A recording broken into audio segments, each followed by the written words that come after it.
अस्सलामुअलैकुम मेरे प्यारे बहन भाइयों, क्या हाल है? ठीक ठाक है। उम्मीद है कि आप सब लोग बिल्कुल ठीक ठाक और खैरियत से होंगे। हम भी बिल्कुल ठीक ठाक हैं।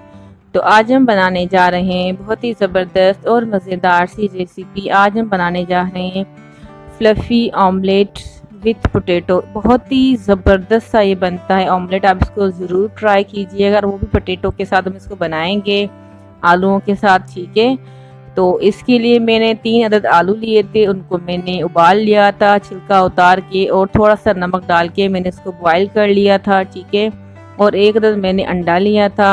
अब अंडे को मैंने क्या किया था, उसकी सर्दी और सफ़ेदी दोनों को अलग अलग कर लिया था। सही है।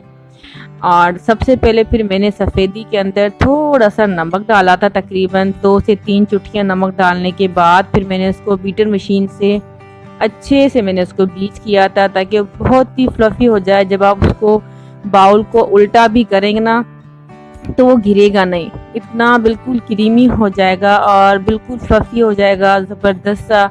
अब इसको आप अगर उल्टा भी करके देखेंगे ना, देखें तो ये बिल्कुल गिरेगा नहीं। सही है।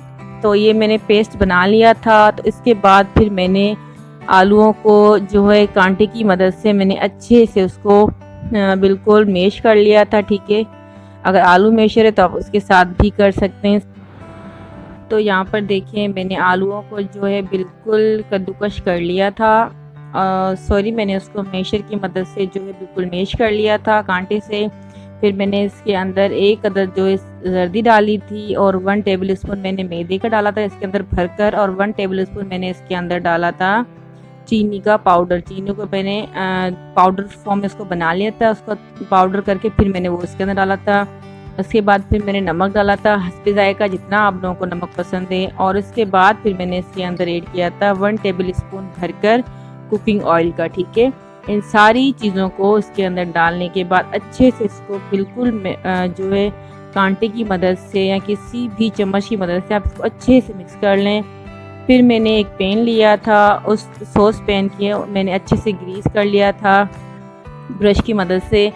ग्रीस करने के बाद जो मैंने मिक्सर आप लोगों के सामने तैयार किया था आलू का, फिर मैंने वो उसके अंदर डाल के उसको फैला लिया था अच्छे से। ठीक है, उसके ऊपर फिर मैंने आप लोगों को सफ़ेदी दिखाई थी अंडे की, उसको मैंने जो बीट किया था, फिर मैंने उसके ऊपर वो डाल के उसको उसके ऊपर बिल्कुल फैला दिया था। फिर मैंने ढककर इसको तकरीबन 5 to 6 मिनट्स मैंने मीडियम आंच पे बिल्कुल, ताकि वो नीचे से जले ना। ठीक है, उसको मैंने ढककर रख दिया था पकने के लिए, और बीच बीच में मैं उसको चेक करती गई थी ताकि वो जले ना। ठीक है, अच्छे से बिल्कुल हमारा सॉफ्ट सा, बिल्कुल फ्लफ़ी सा हमारा जो है पोटैटो ऑमलेट तैयार हो जाए।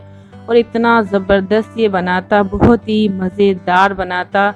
लग ही नहीं रहा था कि इसके अंदर आपको कोई पोटैटो का कोई जायका या कोई ऐसी चीज़ आपको महसूस हो रही है। जब आप खाएंगे तो आपको बिल्कुल भी नहीं लगेगा कि इसके अंदर हमने पोटैटो डाले हैं। ठीक है, बहुत ही ज़बरदस्त सा बनता है ये। आप इसको ज़रूर ट्राई कीजिएगा, और फिर मुझे प्यारे प्यारे से कमेंट्स करके ज़रूर बताइएगा कि आप लोगों को ये पोटैटो ऑमलेट की रेसिपी कैसी लगी है। ठीक है, अच्छा, अगर आप चाहें तो यहाँ पर इसके ऊपर आप ब्लैक पेपर, जो काली मिर्ची है, वो भी आप इसके ऊपर डाल सकते हैं, ये आपकी मर्ज़ी है।